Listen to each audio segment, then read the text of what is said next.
अस्सलाम अलैकुम। आपको खुश आमदीद कहते हैं हमारे यूट्यूब चैनल अब्दुल गफूर साकरानी पे।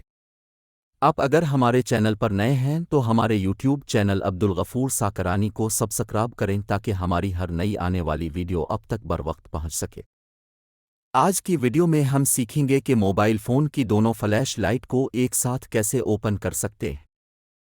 तो बिना देर किए चलते हैं इन वीडियो की तरफ। तो दोस्तों, अपने फ्लैश लाइट को दबा के रखना है।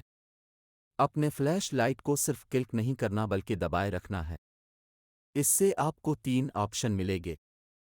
एक बैक फ्लैश, इससे आप बैक वाले फ्लैश को ओपन कर सकते हैं।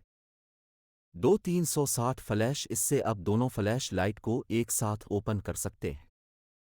3 फ्रंट लाइट, इससे आप सिर्फ आगे वाले फ्लैश को ओपन कर सकते हैं। दोस्तों, अगर आपको वीडियो पसंद आई है तो लाइक करें और मेरे चैनल को सब्सक्राइब करें। मिलते हैं इंशाअल्लाह अगले वीडियो में।